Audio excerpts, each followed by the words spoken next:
Throughout the years, Five Nights at Freddy's has never really been regarded by the masses as a particularly difficult set of games. There have been, of course, a few exceptions. Honestly though, there's no way! There's no way! How in the fuck? But no portion of any FNAF game has the potential to reflect this as much as the custom nights. Custom nights have been a staple of Five Nights at Freddy's since its inception, being first included as the 7th and final night of the original game. The difficulty of the animatronics was based on a number scale ranging from 0 to 20, with 0 being completely inactive and 20 being as aggressive as possible. Naturally, players of the game seeking a challenge would immediately gravitate towards the hardest possible difficulty, and with that, 420 mode was born. In this video, I'm going to briefly explore the history of the first 3 games' custom night challenges, how their strategies evolved over the years, and how eventually they became completely broken.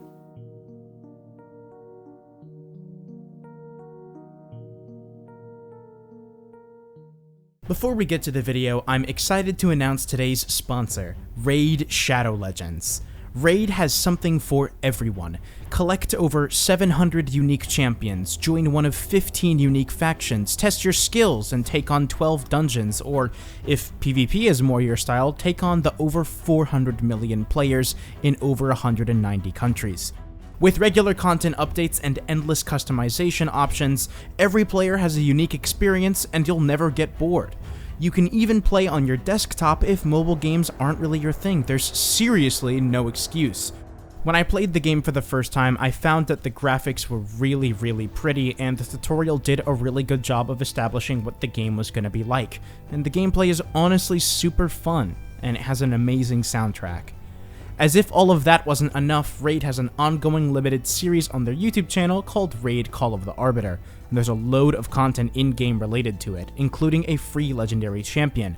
All you have to do to get him is log in for 7 days between now and the 24th. With all of this and more coming to Raid in the near future, what are you waiting for?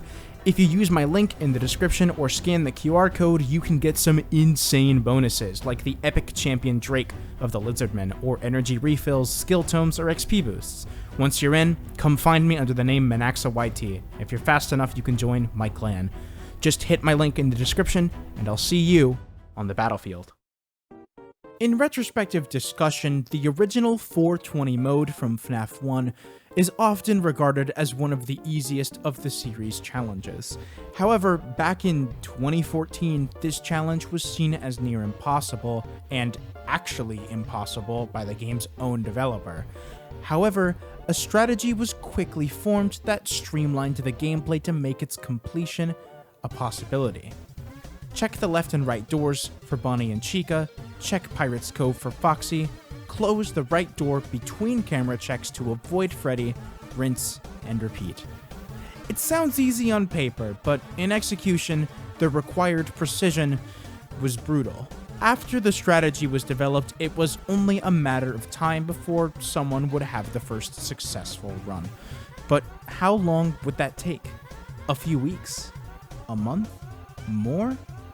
Well, if you didn't already know, you may be thoroughly surprised to learn that it was completed less than 2 weeks following the game's release. The person who would be the first to overcome the challenge goes by the name Big Bug. Although they've been inactive for a very long time, thankfully their completion and even the full stream VOD are archived. Let's take a listen. Okay, crunch time. 5 AM at 4%. It's more like 4.5 actually. This might be the run. Provided Foxy won't attack.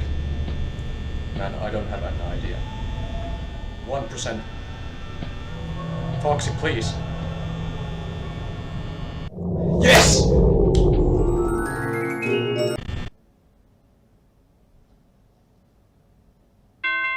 Yes! Yes! Oh!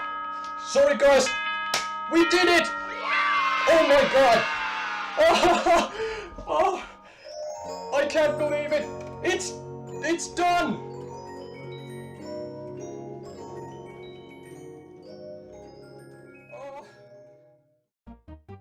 After that resounding victory, Markiplier would upload his iconic completion the very next day, which is how most people really found out about the challenge. Oh my god! Oh, I did it! Ah! I did it! Now, you may have been wondering in the back of your mind why I said this just a bit ago. 420 mode from FNAF 1 is often regarded as one of the easiest of the series' challenges. Well, this is because we now have a much easier strategy that trivializes this challenge. Allow me to explain. So, there are 3 crucial mechanics that were either unknown or ignored when this challenge was first partaken. Number 1. Foxy is stalled by any use of the camera, not just Pirate Cove. Number 2. Freddy is also stalled by use of the camera, but only if you're watching him directly. Since he's so aggressive in this mode, the only reasonable way to utilize this is on cam 4B, when he's one step from getting to you. Number 3. Chica also inhabits cam 4B, but her sprite overrides Freddy's if she's present, which means you should always know if she's going to approach the right door without checking the light. With these 3 key details acknowledged, a new strategy emerges. Turning on the light and checking cam 4B twice to stall Freddy without closing the right door, and repeating the process until Chica seems to have showed up and gone from the corner. Once this happens, you do check the right door. If Chica appears, close it. Once she leaves, which should be rather quickly, simply repeat the process. Since Foxy is being stalled constantly, it is overwhelmingly likely that he will only show up to the left door once in a night. In order to know what stage he's on, you should use certain opportunities when the right door must be closed for Chica anyways to check on Pirate's Cove and quickly return to performing the previous cycle. Once you get to about 4% power, if you even get that low, you should stall the rest of the night out by doing absolutely nothing and just pray. The main issue the older strategy had that this one corrects was that running out of power around 4 or 5 AM was rather common and almost up to chance depending on interactions with Bonnie, Chica, and sometimes even Foxy, who drains 6% power if he arrives a second time. Oh my god! Oh my god! Okay, everybody shut up. These ideas could even be taken to a further extreme. You see, in Five Nights at Freddy's, the animatronics move on intervals. These intervals determine how often animatronics can partake in a movement opportunity. If you didn't know, even nights 1 through 6 actually utilize the 0 through 20 scale for animatronic difficulty. However, the numbers change over the course of the night and never get nearly as high as 20. The number assigned to an animatronic determines its chance to move during an interval because the game rolls a random number from 1 to 20 and then compares it to that assigned difficulty value. Since the number the game attempts to generate could never exceed the assigned value if that value were set to 20, this means that an animatronic on 20 difficulty always moves on its interval except for when it is stalled in cases of Freddy and Foxy. Once you learn and fully understand these intervals, you can essentially gain a complete mastery over Five Nights at Freddy's mechanics. With that, I want to introduce you to Shooter25, a FNAF YouTuber who specializes in completing difficult FNAF and FNAF fan game challenges. On February 5th, 2022, he uploaded a FNAF 1 420 mode green run. A green run is essentially a run in which you try to finish with as much power remaining as possible or another appropriately assigned resource. How much power did he finish with, you might be asking? Well, let's find out. Right off the bat, you can tell that Shooter's utilization of the cameras, lights, and doors is going to be kept to an absolute minimum. Because of his understanding of Bonnie's interval, he even flips the camera up while he's there and then closes the door because he knows that nothing could possibly happen to him. It's honestly kind of hilarious how little he has to do to complete Five Nights at Freddy's 1's hardest possible challenge. Foxy never even has a chance to show up to the left door for the entire night, because he makes sure to open the cameras on the interval right before his movement opportunity can even happen. Chica only attacks a handful of times throughout the night, and by 6 a.m., he has 26% power left. No. Yes. Oh, shoot. Okay. That was course, like that's the- 26.5 or something. I think 6.4 or And that's world record. something. Yay. I'm sure most of you assumed that completing 420 mode with that much power left was just impossible. However, you may not believe me, but it gets even worse. You know how Freddy, Bonnie, and Chica can only kill you if you use the cameras? Obviously, Foxy is put in place to prevent you from just sitting in the office and stalling everyone, but there's a certain quirk in the way that he functions that can be heavily, and I mean heavily, exploited. A user named Leftori invented a strategy based on this exploit. When Foxy leaves Pirate Cove, which is basically guaranteed on 420 mode after 15 seconds, a timer starts counting up every frame if you don't check the hall where you see him running. When it gets to 1500, Foxy spawns at your door. Generally, at 60 FPS, this would be about 25 seconds, which is the figure that most people understand. But what would happen if we could somehow use a third-party program to alter the game's frame rate? Well, since the timer for the night counts seconds and not frames, you can beat Five Nights at Freddy's 420 mode without doing a single thing, as long as you manually set your FPS to 2 or 1. And that is how FNAF 1's 420 mode was completely broken.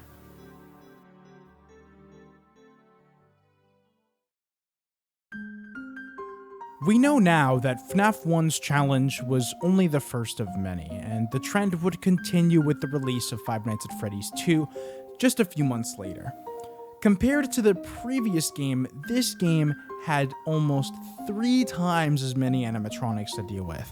Because of this, the game was inherently more difficult than its predecessor, and even to this day has a negative reputation because of its hectic and often seemingly unfair nature on harder difficulties.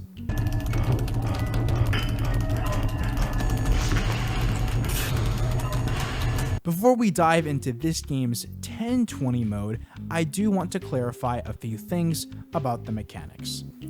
This game uses the 0 to 20 number scale in the same way as the first to determine movement opportunities, and also has its own set of intervals. Even though it's called 1020 mode, you're really dealing with 11 characters, and 13 if you want to get super technical. But all of the main threats can be separated into 3 categories: desk animatronics, vent animatronics, and what I like to call wild cards. Desk animatronics are the ones that trigger blackouts when they enter the office and stand by your desk. It's important to note that these animatronics actually force your camera down after a certain amount of time, so you can't just stall their interactions by hiding in the camera. Vent animatronics are the ones that show up to the vent opening but leave after you put the mask on. And the wild cards are those that don't neatly fit into either category. Golden Freddy is a bit of a strange case, certainly a wild card, but he doesn't usually pose much of a problem. Foxy and the Puppet are obvious wild cards in that they have mechanics that are solely dedicated to them, but you might not expect that Toy Bonnie is actually a wild card as well. He's not quite an office animatronic or a vent animatronic. He shows up to the vent, but then enters the office briefly after the mask is put on. The problem with Toy Bonnie is that he will sometimes take longer to perform his attack than he otherwise would. Essentially, he is a massive RNG-based liability and just an asshole. The reason why he's such a liability is because of the music box. The music box winds down faster as the nights progress, and since the puppet cannot be customized on night 7, the music box is at its fastest speed, regardless of the difficulty of the other characters. With all of the mechanical context out of the way, what strategy did the community come up with? It went sort of like this. You'd prioritize winding the music box as much as possible until an office animatronic forced your camera down. Then you'd put the mask on, check both vent lights, and flash Foxy, and then rinse and repeat. Although I did really oversimplify it, this game is hard. Oh Look, It's FNAF, one of the pioneers of the 10-20 strategy, makes this look easy. But in reality, he needed 103 attempts for the successful run. There are a lot of circumstances in which your rhythm is thrown off, and a less skilled player would panic and fall apart instantly. He even made a separate video showing off many of his failed attempts.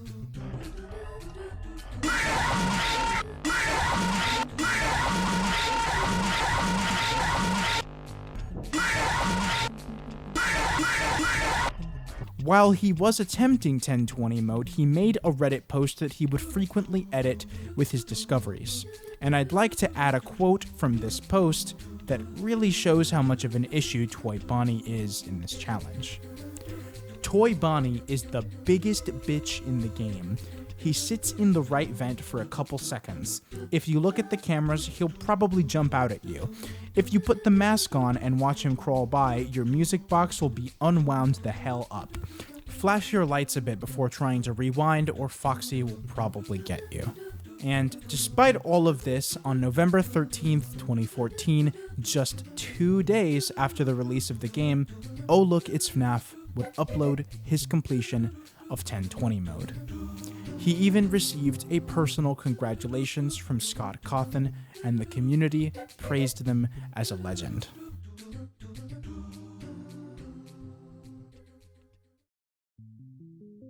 Now, fast forward 5 years. In September of 2019, DJ Sterf, a prominent FNAF community member, uploaded an over hour-long guide on 1020 mode. At this point, the intervals were now considered portions of the strategy, and the comprehension level of the game had noticeably increased. However, he would outdate his own strategy 2 years later with an even longer guide video. The new strategy, pioneered by a handful of the community's smartest contributors, was more reliable and had players winning easier and more often. Allow me to introduce to you the right vent camp strat. The video begins by setting the stage with some extra clarification on game mechanics and knowledge. Though I won't go quite as in-depth as he does, I will be pointing out the essentials for you guys. For context, despite being called 1020 mode, in reality, every character in the game actually has their difficulty capped under 20. The night lasts for 420 seconds, and most of the game's characters have movement opportunities on 5-second intervals. However, the game's forced blackouts by desk animatronics I described earlier and Foxy's attack opportunities both operate on 10-second intervals. This means there are 84 minor intervals and 42 major intervals in a night. Since blackouts force the player to don the mask anyways, anything in the left vent will simply go away. Often you also have to wind the music box for a specific amount of time, and if you're too greedy, you'll get off of this cycle. It cannot be stressed how important it is to stay on it. The biggest wrench in this strategy, as expected, is Toy Bonnie.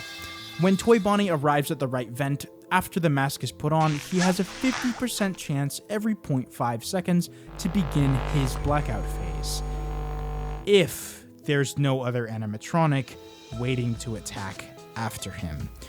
Since the game doesn't allow a simultaneous attack from any given desk animatronic and Toy Bonnie, and the nature of 1020 basically guarantees an animatronic is always in queue to attack afterwards, the circumstance changes.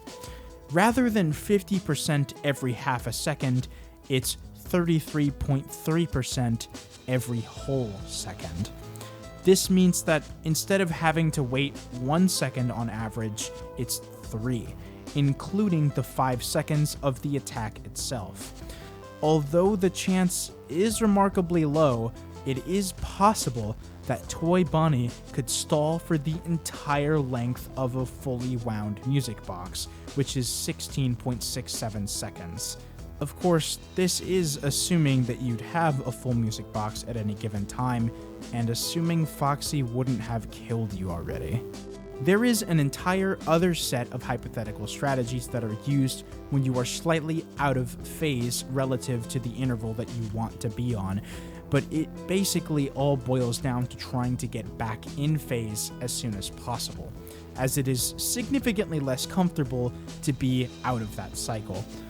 Although I have grossly oversimplified this strategy, I believe that is the gist of it. A few months later, Shooter25, who I mentioned earlier, would take this strategy to an actually rather logical next step. If the gameplay is so heavily based on intervals that are rather even, why not just use a timer? You might be wondering, why does this work any better? Well, let me quote from the description of his video. Foxy's usual killing opportunity is every 10-second interval, but he shouldn't be able to kill you either if you are in a blackout or if you flashed him in the last 50 frames. Note that Foxy may still be able to kill you even if you follow this, but if you are consistent and fast with this, you should be fine. That's why in this strat, I time the blackouts so Foxy doesn't kill me. Using an adjusted version of this strategy, Shooter was able to later achieve the pinnacle of skill and mechanical comprehension that FNAF 2 has to offer. He got a FNAF 2 1020 green run where the flashlight battery never depleted past the 4th bar for the entire night. The main reason why this works should be pretty obvious at this point. It's just really understanding how Foxy's interval works to an incredible degree, and the timer certainly helps. And that's how FNAF 2's 1020 mode was completely broken.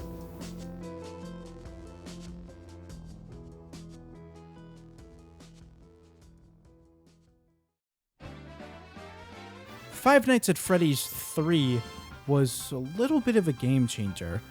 The mechanics were wildly different from anything we'd seen before, and the game was definitely on the easier side compared to the previous two overall. Of the entire roster of characters, only one of them could actually end your night, and the rest were avoidable if you were skilled and knowledgeable enough. However, at the beginning, most people kind of just weren't. The game also lacked a Night 7 at all, instead having options you could toggle and then play any part of the game with. Night 6, which is labeled as Nightmare, was the hardest night, so naturally, playing Night 6 with the only toggle that actually made the game harder, Aggressive, was FNAF 3's hardest available challenge, Aggressive Nightmare Mode. It was difficult to find the person credited as the first victor of this mode, in all honesty. I was able to find footage and a Steam forum page from the alleged second victor, posted 3 days after the game was released, and that victor credits a user named Sinpai, but I can't find the video. His strategy was really messy, and he almost died at the very end. After this, honestly, it didn't take long for players to come up with effective strategies, even vaguely resembling what we do today. The only difference between what people used to do and what people do now is the efficiency in its execution. There's two modern strategies to this challenge now, but the main one was pioneered by a user named TruePlayer. The basic premise is to try to keep Springtrap in the middle of the map. To some of you, this may seem a little counterintuitive, especially if you never tried this challenge. After all, the center of the building is closer to you than the far corner on the other side, right? Well, not quite. You see, the vents need to be taken into account. Overall, the safest possible camera to keep him in is Cam 6. It has the best combination of lack of phantom animatronic opportunities and proximity from vents that can kill you, as long as you seal Cam 12. Unfortunately though, keeping him in Cam 6 is a luxury you'll hardly ever have, as Springtrap's movement is completely random. So what about the errors? Let me explain how they work. The order of priority should be audio error over camera error over ventilation error. The audio lures are your main weapon against Springtrap, but you can only use them twice before they need to be reset. The cameras are important, but there's a lot of information at your disposal that you can use to supplement them. Even when the cameras are disabled, you can use the extra long static to know whether or not an audio lure successfully moved Springtrap to the camera you're looking at. The camera errors are also based on how long you actually use the cameras, so if you use them sparingly, the errors will appear less often. On top of that, audio cues in this game are massively important.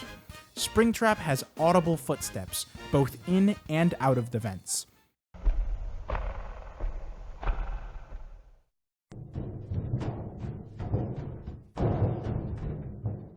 The scary ambience starts and gets louder the closer he is to the office, which you can use to tell where he's at with no visuals at all.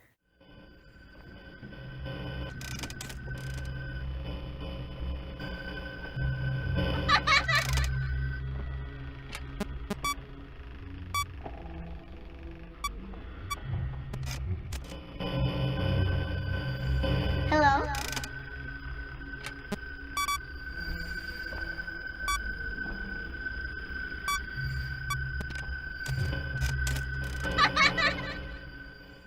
With all of these factors combined, it's no wonder why the cameras are less important than the lures. But how about the ventilation? Well, the priority order that I gave just a bit ago is a teeny bit misleading. The ventilation errors should be your top priority if they happen. However, as long as you don't have any run-ins with phantoms and use the cameras regularly, this should never happen. That is why I placed it where I did. Because of the fact that you shouldn't have to reboot the ventilation unless you make a mistake, which may happen once or twice during a run, it's fairly unlikely you will ever have all three errors at once, especially if you're managing your resources correctly. Therefore, using the Reboot All button is almost always a completely terrible idea. It simply takes too long and allows Springtrap a high likelihood of ending your night, along with your life. Instead, the ventilation should be prioritized, then the audio, then the cams, if all three of them are there. If all of that sounds complicated, it kinda is. So it's safest to avoid phantom interactions and simply get better at the game to avoid this happening. Speaking of phantoms, funnily enough, you actually can't get jump scared by the same phantom twice in one night. Another sort of padding game design choice related to the phantoms is that they actually can't attack you until 1 AM, except for Foxy for some reason. Springtrap also cannot climb through vents until 1 AM. And with all of that being said, that's essentially it for the strategy in this game. Using this understanding, Shooter was able to beat the night without getting a single error, posting the video in February of 2021. This signified an absolute mastery over this challenge and over this game. Now, normally, this would be the part where I show off a green run. However, this game doesn't have anything that could resemble a power meter. Or does it? Well, if you remember way earlier in the video, I did say that if there was no power, that a green run could technically represent another appropriate resource. How about beating the night without any audio lures? A user named Freddy Game Player had made a shocking realization about the game's mechanics. Since Phantom animatronics can't attack twice in one night and Phantom Freddy has a chance to show up right around 1 AM, you can get him to jump scare you on purpose, while being ready to reset the ventilation straight away. Then, if timed correctly, Springtrap should be right about to enter your office. If you let him enter the office and scroll to the right side and briefly open your camera every 8 to 10 seconds, you can stall his jump scare in a state where he cannot move away from you and prevent ventilation errors by opening that camera regularly. If you do this right, you can skip almost the entire night's gameplay. And that's how FNAF 3's Aggressive Nightmare Mode was completely broken.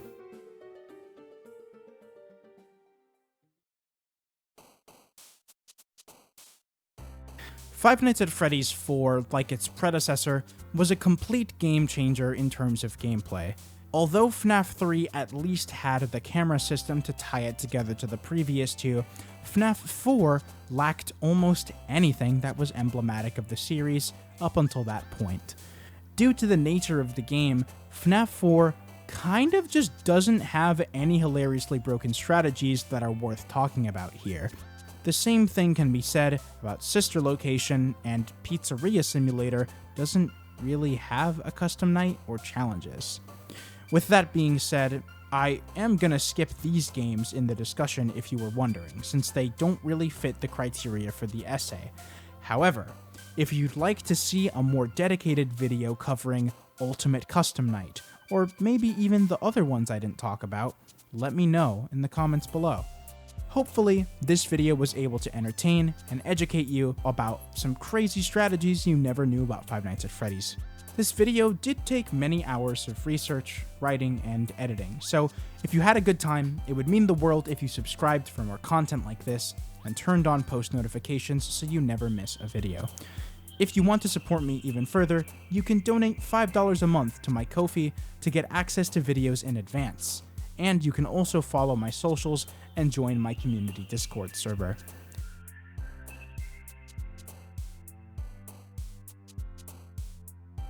That being said, that's going to be all from me.